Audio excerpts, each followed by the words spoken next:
makes me wanna holler, go away. I need more peace and hope and love. Where do I find it in this crazy old world? I need strategies, strategies for living radio. Your dose of radio rehab. Strategies for living radio.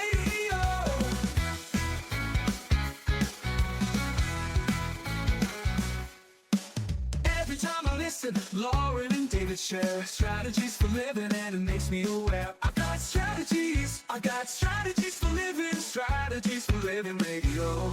Your dose of radio rehab. Strategies for living radio. Your dose of radio rehab. Strategies for living radio. Yeah. You know, we need them. We need those strategies. Those strategies for a living. So are you ready? Are you ready for your daily dose? Your daily dose of radio rehab? Ready or not? Ready or not, here we come. Hey, folks, welcome. Welcome into another edition of Strategies for a Living. I'm Dr. David McMillian. She is psychotherapist, POPC Lauren Leon McMillian. You know, Lauren, we recently hosted, I remember this, it's a memory. We recently hosted a hometown girl and book author. Sure, Charlotte. Charlotte Chun. The book is Earliest Memories. Great book. Mm-hmm. Great first book from Charlotte. And it got me thinking, and about memory. Mm-hmm. And I found an article, I ran across an article from Psychology Today. It was early in the month of September, and it was by Dr. Jordan Grumet. He writes a blog, I think, for Psychology Today called The Regret-Free Life. And he wrote an article, and the title, just really hooked me because of our recent visit with Charlotte. The title of the article is "The Meaning of Your Past Isn't Set in Stone." Yeah. That's interesting that you found that article before our visit with Charlotte. There are no coincidences. Well, I did. I found it and I saved it, and then I'm going back through after the interview with Charlotte, and it just goes whoomp, Yeah. And so I said, this makes sense because. Memory, he talks about, and we're going to talk about today, memory reconsolidation. Yes. And he says that helps us to grow and become, listen to this, the hero of our own story. Yeah, who we want to be. Who are we creating ourselves to be? Who doesn't want to be the hero of their story, right? They call it main character energy. I like it. Well, that's what we're going to talk about, some main character energy today. There you go. Here on Strategies. I got to remember it. Folks, thank you for tuning in. Thank you for joining us here on Strategies for Living. And we appreciate our sponsors who make it all possible. The Robinson Film Center and Azalea Cleaners and Pintail Roofing and Learning RX and the Balanced Life Wellness Center and Fertitta's Delicatessen, home of the Godfather, Alligator Italian Sausage, and some pretty good muffies, too. Back in a moment. The meaning of your past, well, it isn't set in stone. We're talking about it today here on Strategies for Living. Come back with us. Hey, let's talk about the Robinson Film Center. I say it a lot. There's no place like the Robinson. Absolutely, there is not. 617 Texas Street, downtown Shreveport. You've got so much. You got the movies. You got Abby Singer's Bistro on the second floor of RFC, open for lunch and dinner Tuesday through Saturday. Newly remodeled. Absolutely. Great menu. RobinsonFilmCenter.org is the way you check it all out. You can go to RobinsonFilmCenter.org at any time and find out what movies are showing. Here's the deal. You want to join the crowd, join the fun, become a member. When you become a member, you become a star. You get discounts on movies, you get concession upgrades, you get bistro deals. RFC, 617 Texas Street in downtown Shreveport. I'll say it again. There's no place like the Robinson. There is not, and I'm glad we have one right here. Absolutely. The RobinsonFilmCenter.org. Reading begins not in the classroom, but in your child's brain. I'm Dawnisa Walker with Learning RX Shreveport. If your child struggles to read, Maybe he or she has trouble focusing or comprehending. Learning RX Report offers a science solution to reading problems, working one-on-one with your child, targeting his or her reading skills. Today, call Learning RX Report. Make an appointment to have your child assessed. I know you want to help your child. So does Learning RX Report. From the bayou to your table, we're keeping it alive with flavors from the family, passed down to survive. The Godfather's here with a twist in the tail. Alligator Italian sausage, and it sure won't fail. It's the boss of the bayou, a taste you can't refuse. Italian tradition, Cajun infused. Godfather sausage, bold and true. The Padres bringing the bayou to you. Get the Godfather Alligator Italian Sausage only at Fertitta's Delicatessen, 1124 Fairfield Avenue in Shreveport. Pick up a muffy while you're there. The Godfather Alligator Italian Sausage. It's a taste you can't refuse. Sold only at Fertitta's, 1124 Fairfield Avenue in Shreveport. Dealing with stress, pain, feel like you're running out of options? When your life is balanced, wellness is a given. True wellness is holistic. It's about the mind, the body, and the spirit, all in balance. Now, there's a place right here in Shreveport that's all about helping us achieve peak mental, emotional, and physical health. The Balanced Life, 117 Kings Highway, right next door to Strawn's. Come see and feel the difference getting your life in balance can be. Many of your friends and neighbors have already learned the difference less stress and pain mean in their lives. You can book a discovery session right now online, thebalancedlife.us. All you've got to lose is stress, pain, or maybe both. Come see and feel for yourself the real difference balanced wellness makes. The Balanced Life Wellness Center, 117 Kings Highway in Shreveport, next door to Strawn's, thebalancedlife.us.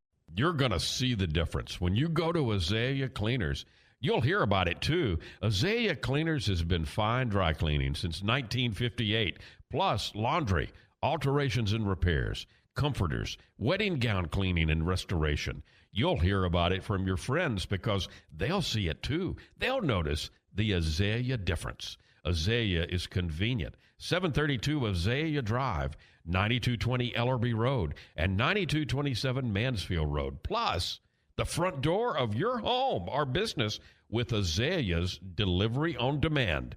Just text SETUP to 249-8283, and Azalea will pick up your clothes and deliver them back clean and fresh to you.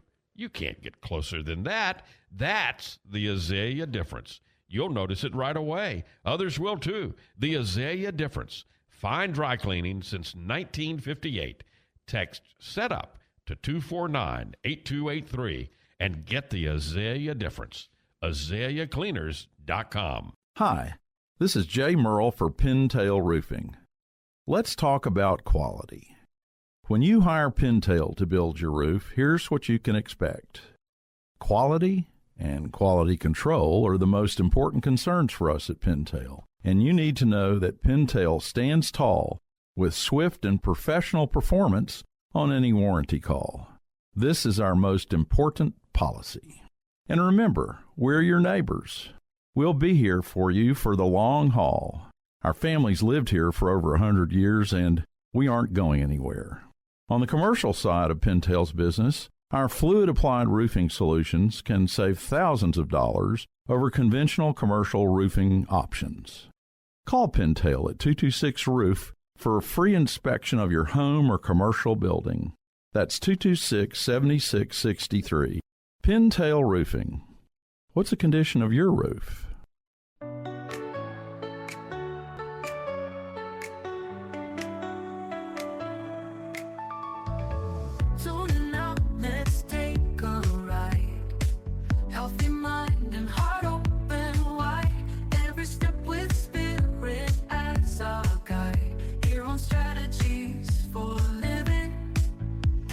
Mind, body, spirit, and the groove.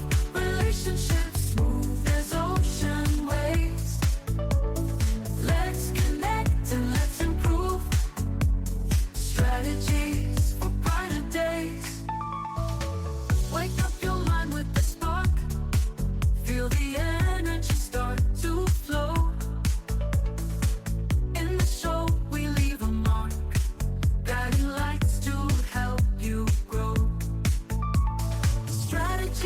and then heal. Words that make you feel alive. In every truth and every deal, we help you thrive, not just survive. And welcome in. Welcome into Strategies for Living. Lauren Leon McMillian, David McMillian, talking about our memories, building on, we recently hosted Charlotte Chun, who lived in Shreveport a good while, grew up here. And she has written her first book. It's a good one. It's called Earliest Memories. So I'll remind people that you can get that wherever you buy books. Yes. And it's called Earliest Memories, and it's discovering the psychology of memory, exploring cross-cultural stories, and reconnecting with your past. Charlotte Chun, C-H-U-N. Dr. Charlotte Chun is the author, so I hope you'll get that. But it's a beautiful book. Yes. Well Very done. well done. Yeah. Very well done. And, and so this is, I think, a perfect connection because, we do think of our past. We stir those memories up. But what we need to understand is the meaning of the past isn't set in stone. So there's something called memory reconsolidation, which helps us grow and become the hero of our own story. Yeah. So I will never forget. I guess you could say I'll always remember, right? Remember, yeah. When I first was beginning to understand this was I was taking a course in college called Learning and Memory. Mm-hmm. It was one of my favorite classes, one of my favorite professors, Dr. Alexander at Centenary.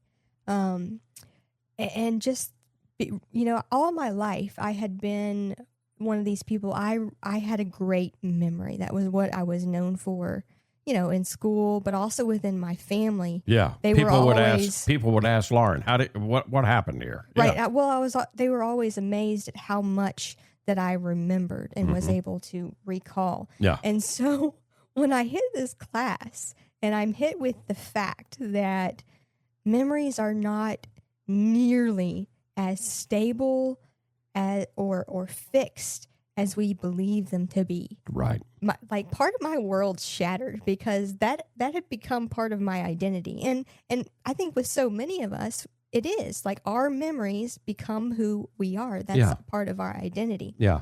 And so I went through this phase of like, whoa, okay, so who am I beyond this? Who am I really now? Right. I got to rethink this. Right. And the power of, because I can remember one of the examples is, of course, flash bulb memories. Right. Right. Which is when the collective or a group of people experience a big event, such as 9/11, sure. the assassination of JFK. Right. Those sort of events.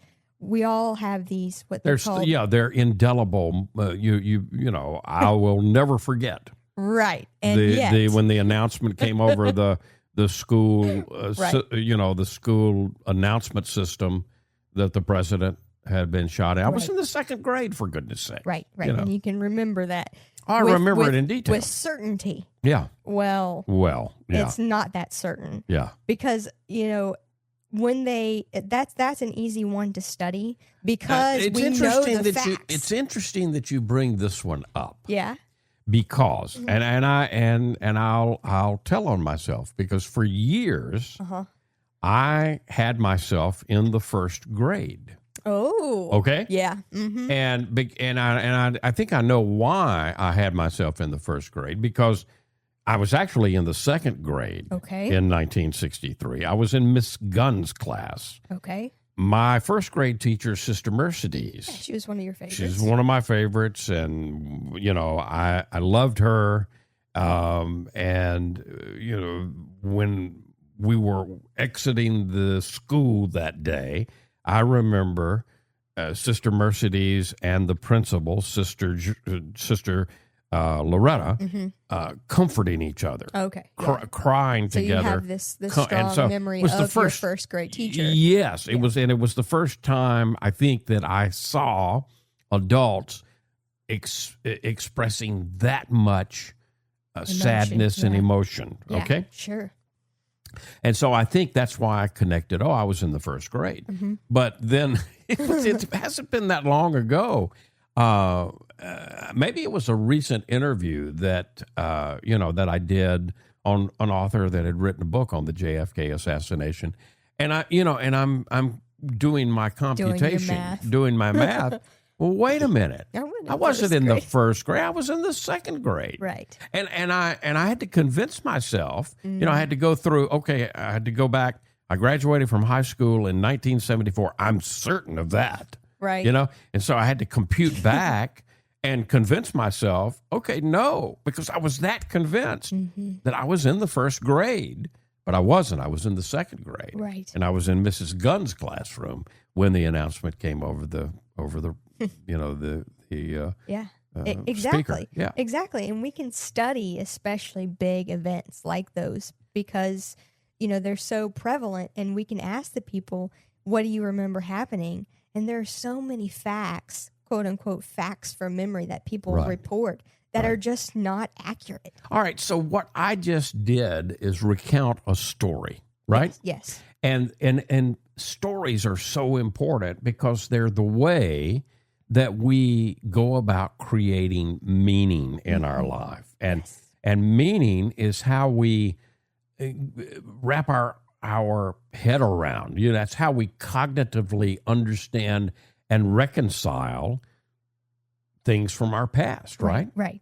And so most of us, I think, want to be happy, right? We want to be happy people. That's what we say. So being a happy person is learning how to tell yourself heroic stories about your own history. It's learning how to be a better storyteller.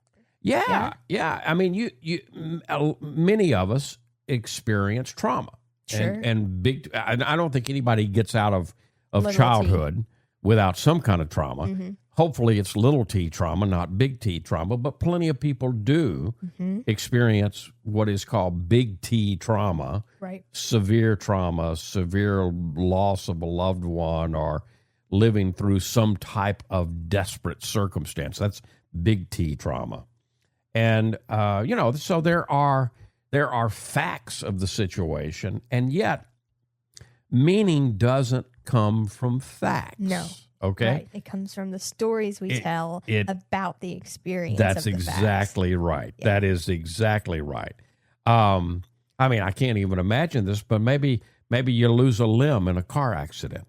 Mm-hmm. But only you get to decide whether this was a moment that tested your soul and proved your own resilience. Right. Or the moment that you lost faith and just gave up, stopped trying. Yeah. I mean, those are extremes, right. but think about that. And there's good news here in that it doesn't have to be either or either, right? Sure. I mean, you could start out telling yourself one story and then change the story and completely change the way you feel and experience and go on with your life. Absolutely. So what I want to be crystal clear about here is that choice is involved. Absolutely. There's a choice, and humans have this remarkable ability to choose, to decide, at least in part, what meaning we are going to derive from things that we've experienced in the past. No, we can't change the facts of the past, but what can we change? And this gives us a tremendous amount of power. If you think about it, we can't change the facts, but you can change the stories you tell. The stories you tell about yourself, perhaps the stories you tell about others. And okay, so if I'm halfway right on this, right? Yes. There are some people out there right now that are thinking, look,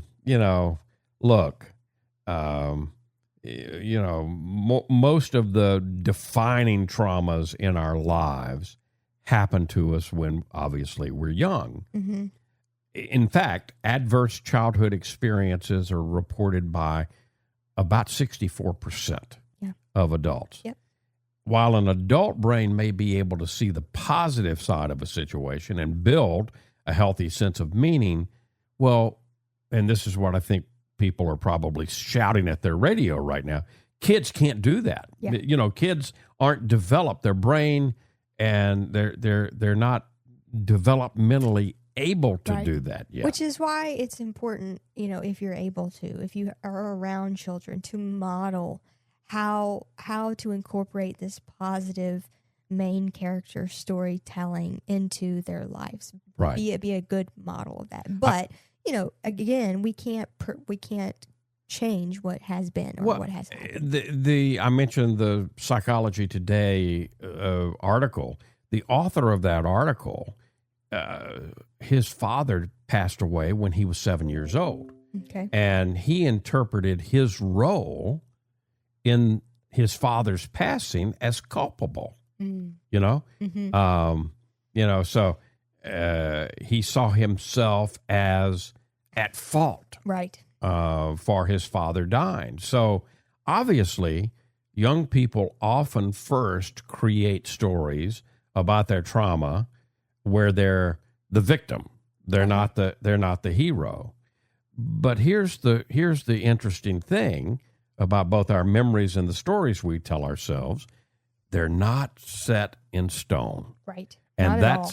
that's what You're very fluid. they're fluid, and we have, even though we can't change the facts, we've got way more choice than we think we do. Talking about that today here on Strategies for Living. Talking about the meaning of your past. It's not set in stone. We've got more to come. Stay with us. More Strategies for Living coming back.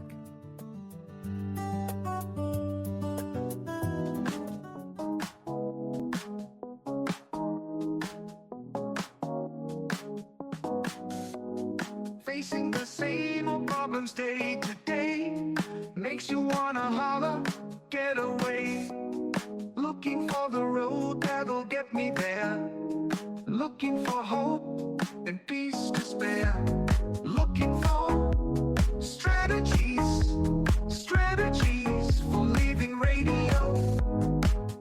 Your dose of radio rehab. Strategies for living radio. And welcome back. Welcome back into Strategies for Living Radio. Lauren Leon McMillian, David McMillian. Talking today about our memories. They're not set in stone. And the interesting thing about both the memories that we have and the stories we tell ourselves, they're not in stone. No, and there's great choice and creativity Yeah, I mean, within both of those. think about this. We are an evolved species of storytellers. Mm-hmm. And so humans, as storytellers, develop this life-saving ability to collect and to store information that's vital from our environment, and stories are the mechanism through which we categorize and prioritize the information. And the processing isn't limited to what has already occurred. We use the past not just as a framework, but also as a lens Yes. through which to interpret new information, you know? It's sort of predictive patterning. Yeah. Yeah. And so we in doing that, we both appreciate the present and we modify the past to better fit the new data that we're getting, right? That we're Yes. receiving. So in this way, the stories are, they're living, breathing entities that are also like us evolving Right. over time. Yes. And so here comes that theory of memory reconsolidation. So according to that theory, our recollections of the past are susceptible to change before they stabilize. Yeah. Okay? Well, and each time we remember them, we have to reconsolidate them. Yeah.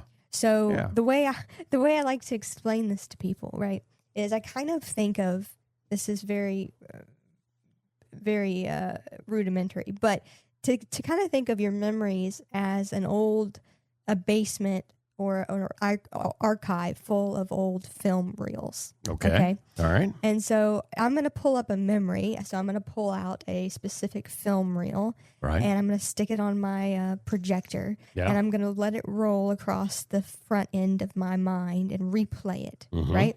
Mm-hmm. Okay. And so then when I'm done replaying the memory in my head, I'm going to take that film reel off and stick it back in the box and re-archive it. Now, Okay. that reel is not unscathed Mm-hmm. because it's been taken down, played again, and shoved back in the box.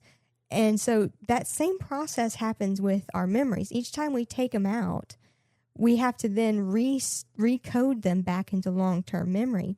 And so, if you take it out and you get a scratch on the film and you put it back, it's going to be saved with the scratch on it. Right? Or if you take it out and if you really do some heavy editing, which is kind of what we're talking about here in terms of what you can do with the way that you retell the story to yourself, you can trim out pieces and insert new pieces, so to speak. Well, and you're making a great point, because the author of the article that I'm quoting from and read from Psychology Today, I mentioned earlier that his father had passed away when he was 7 years old, and that he thought that it was his shortcomings that had contributed to, and yet, as he grew older, he began to be able to reconsolidate those memories into a new story, which was one about overcoming a learning disability, which he had. Okay. And eventually, he graduated from medical school. Wow. And so he went from feeling not enough as a child to recognizing both his strengths and his adaptability. And in that process of recalling and modifying the old memories, you reconnect not only what occurred, but also with the feelings big time. that are attached to it. Did you feel strong? Did you feel in control? Did you feel as if, you were growing in heroic ways? Or did you feel thwarted and abused and powerless? In other words, very simply, do we associate good or bad feelings with whatever memories we're bringing up? Right. I mean, Charlotte kind of mentioned that, and this is, of course, within the research and the scientific research, shows also that one of the ways that we flag memories, and one of the ways they become sticky, they stay with us, right, are those strong emotions. Well, and here's the deal. I mean, the stories, not the facts, but the stories can and they ought to change. We can modify the significance of certain facts and lessen the weight of others, just like the author of this article did. We can take what we learn as we grow and we can weave it into a cohesive narrative about, who we are and what we believe in. And I know some people are saying, well, isn't that, aren't you practicing revisionism, right? Yeah. Actually altering. No. It's meaning. Yeah. It's different. Meaning is very different from changing the story. The positive effects of reconsolidation are very powerful. I mentioned the lens. They give us a lens of meaning through which we act, we interpret, and we cope with the here and now, with the present, and what's coming in the future. And this is how we become heroes of our own story. And the deal is both stories can be true. To your younger self, that story of victimhood or judgment or whatever strong, perhaps uncomfortable feeling is associated with that memory is very much true for that younger version of you. Yeah. Right? And so now what's happening is you're an older, hopefully a little wiser version of yourself. And you are approaching that younger version who's telling him or her or their self about this old event, this memory. Yeah. And you come up to them and you say, what if we saw it this way? It's almost like you're rereading a story to yourself. Yeah. And you're saying, I understand how you could feel that way, but here's how I see it. Yeah. And how would you feel about taking that story and moving into that version of ourselves? This all makes me think back to 1991. Okay. And I had just graduated from I got my master's degree in counseling. Right. In May of 1991. I was ready to hang my shingle out. I was excited about it, right? Yeah. And I was in with a busy therapist who wrote letters to all the doctors in the area. And anyway, I had 5 people to see the first week. Right. Okay. Yes. And man, I was just so excited and ready. Of those 5, okay, 3 of them presented with sexual abuse as a problem issue. Now, here's the problem for me. You know, I was in graduate school in the late 80s, early 90s. I took the psychology of sexuality. Right. And there was something in the textbook about sexual abuse. Sure. The professor decided, you know, that wasn't something. You don't need this. Well, I mean, he didn't lecture on it. Right. Yeah. I mean, I read whatever the small chapter was in the textbook, and again, this is no, you know, this is no. I'm not trying to reflect poorly on my graduate degree because all, you know, the spotlight came after. Yeah. You know. But of those first 5 clients, 3 presented with sexual abuse. The 4th, did not present as a problem with sexual abuse, but it was in her background, and so we had to deal with it. The 5th one, wanted to deal with anxiety and depression, and they were free of trauma. But my point is that, man, I felt like. I was going in like I'm ready. And then after the first week, what am I going to do? Where am I going to find help for this? Thank goodness, I found a book at the local bookstore called The Courage to Heal. There weren't near as many books as there are about healing from sexual trauma today, but that book, Courage to Heal, was one of the pioneers. I was able to get my hands on it and the workbook that accompanied it. Okay. And so it really, truly helped me to help the people that I wanted to. But, you know, it taught me so much about dealing with what we're talking about today, you know, and revisiting the stories. And being able to tell yourself something different about the experience. Right. Yeah, because that would be major in that situation. Do we want to be stuck? You know, and many people do get, unfortunately, stuck in the victim mode, right? Right. And don't know that they can or how to move from it, you know? And there's a technique to it, and there are tools that you can use and resources that you can turn to for guidance in doing that. Yeah. You know? Well, it reminds me, I think, one of the biggest stories that we can tell ourselves and we can shift from, right, is the story from life is happening to me to life is happening for me. Yeah.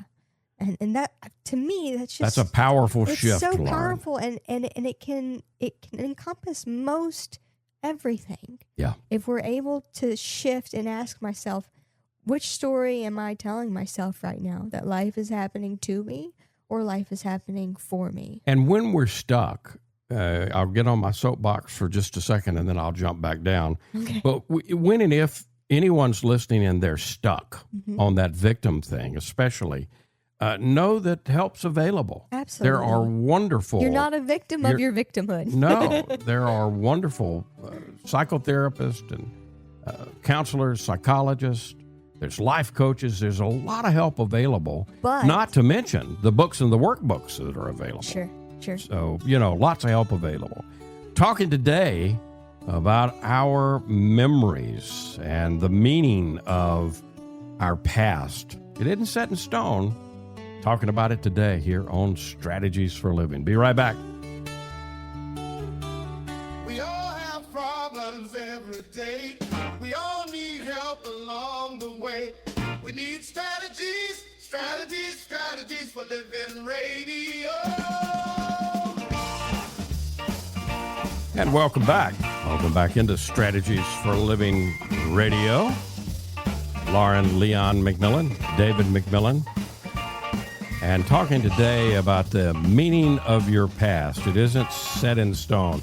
We're talking about something maybe you haven't heard about it, memory reconsolidation, and that can help us to grow and become the hero of our own story, no matter what the facts are, you know, because this involves not only those facts from the past and how we've always, you know, kind of presented that, but also how we see ourselves now and what we're, you know, what are our hopes for the future. I was chuckling because I can remember when I first learned about reconsolidation, I really utilized that to my benefit because I learned that the biggest reconsolidation happens in our sleep, right? Yeah.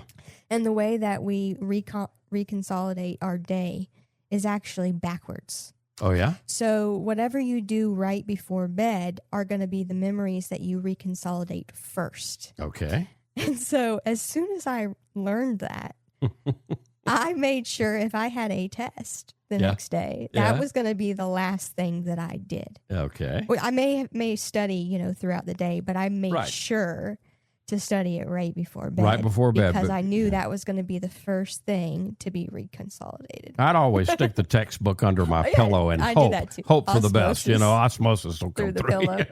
Never. I'm not sure it ever replay helped, your but, audio recorded lectures while you sleep. I did that. I don't know if I did any while I slept, but I recorded every lecture from graduate school. And, back in that day, I spent a lot of time in my car because I was a account executive and sales manager for local radio stations. And, as I would go around, I'd replay the lecture. So, I mean, that's pretty close. I mean, you're in a similar... You're not sleeping, but you're in a similar think about it. You're in a state where you're driving. You just kind of you zone out and kind of allow the information to penetrate. Yeah. So again, let's kind of recap where we've been here. Our past gains meaning through the stories we choose to tell ourselves. We can't change the facts, but we do have power in the stories that we choose, right? Right. And our memories are not fixed because our memories are about those stories. They're not just about the facts, they're about the stories. So they can be reshaped, they can be reconsolidated. Now, trauma happens, both big T trauma and little t trauma. And in both cases, to process it, there's got to be some type of reframing. Yes. Right? Yes. And that reframing the trauma it can, and the whole point of doing that is to transform victimhood so we're not stuck, because victims are stuck. We're there's no hope. So we're, instead of being stuck there, what we want is resilience. Even the word, right? Yes. It's a wonderful word. Yes. Yeah. And we want to be hopefully resilient.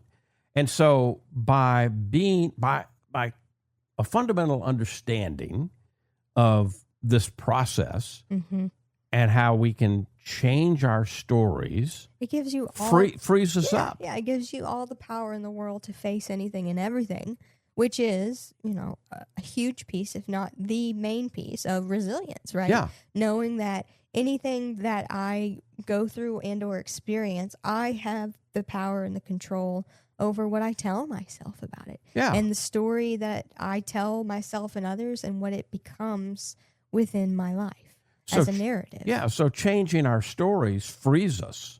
It frees us to continue to pursue purpose in our lives and joy in the here and now. And so our memories are a running story, you know? Yeah. Yeah. And so if I have a particularly stubborn story from my past Yep. of victimhood or sadness or whatever it may be, something that I need restoring, if you will. I love Right. it. Yeah. What are some steps that we can take to get there? All right. Well, again, most of the time, or a lot of the time, rather, a memory is going to be activated by something external. Okay, a trigger. By a trigger, or what we call a trigger. It's an external stimulus. And every time that happens, we have the opportunity. Yes. We have the opportunity Yes. to modify it and to rewrite, not the facts, but the story. Yeah. So what you're telling me is every time I experience a extremely strong emotion, Yep. which is often unproportional to the event that occurred, Right? I have a wonderful opportunity to exert my power Yes. through this narrative retelling. That's it. And so in that way, building memories and our interpretation of those memories, we could also call that meaning. couldn't we? Absolutely, Yeah. sure. It's the way that we create meaning. in So our lives. meaning is a very active, it's a highly active process, and it's an adaptive process, you know? Yeah. And from the moment that we, are conceived, right? Yeah. There are a couple of processes that are extreme, that have to take place, or we're not going to survive, Yes. And one of those is adaptation, right? The other is integration, right? Yes. And it strikes me that we're talking about both of those today Sure. here in memory reconsolidation, because it's a again, you can't change the facts. Right. And we're not talking about changing the facts. We're talking about changing the story that you tell yourself about those facts. Right. Just like the author of the article, when he was 7 years old and his father died, he blamed himself. He said, I'm responsible. As he aged, as he understood, wait a minute, no. I had a learning disability back then, and all of this was happening around and I'm sure that many other things were happening around that time period. Yeah. But later on, this guy goes to graduate school, medical school, becomes a doctor. Now he looks back, and it's totally different. Yeah. Yeah. And I bet he also then pursues his life in the future and ongoing in a very different way. Yeah. Because that's what I've found personally. Once you change those stories, you're able to, as you said, use the lens. Think about how powerful that is. We're talking about, he doesn't know who we are from Adam. Right. But he wrote an article in a major magazine, Psychology Today. We're talking about it. The readers of that article were probably helped by his writing the article, and now people that he has no idea about are being helped by his own reconsolidation. Talk You see about how victim to hero. Yeah, and absolutely. that's we all have that ability, right? absolutely. Check out Man's Search for Meaning, Viktor Frankl. Yeah. There's an idea, right? Talking about our memories and meaning, and your past isn't set in stone. Today on Strategies. We'll be right back.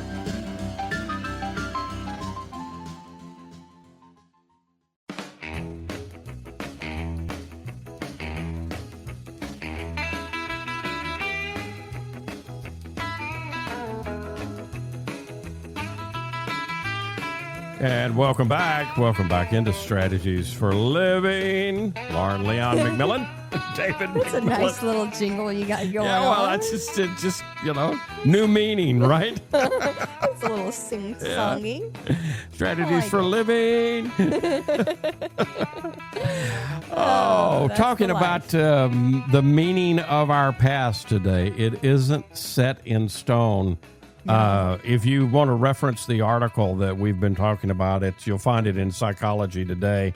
It's by an author, Dr. Jordan Grumet. He writes a blog called The Regret-Free Life, but you can find that article in Psychology Today. And I would remind you again about Charlotte Chun's book, Earliest Memories. Great little book. And so, what's your takeaway from everything we've been dealing with and talking about today? What can you remember for us? Memory is fleeting, but it is our own treasure chest. It's our own, because if you think about it, so many of us remember things that others don't from our lives, and we're often surprised by that fact that we remember certain things and others don't. Right. And so taking that into account with the idea that the stories we tell ourselves shape our lives and who we become, I would ask us to really take pride not in the shape that you get to hold the memories, but what story are you telling yourselves? And which memories are in need of a retelling for yourself? Yeah. Pay attention which to stories do you need to work on? Pay attention to those triggers and let them be the opportunity to see life differently. There you go. We have much more power than sometimes we give ourselves credit for. Amen. Lauren, thank you. Folks, thank you for tuning in to Strategies for Living. We appreciate you being with us. And we appreciate our sponsors making that possible. The Robinson Film Center, Azalea Cleaners, Pintail Roofing, Learning RX, the Balanced Life Wellness Center, and Fertitas Delicatessen, home of The Godfather, Alligator Italian Sausage, and some pretty good muffies too. If today were the last day of your life, you only had one more phone call that you could make, who is it that you'd call? What is it that you'd say? And why are you waiting? Make the call. For Lauren Leon McMillian, I'm David McMillian. See you next time right here on Strategies for Living.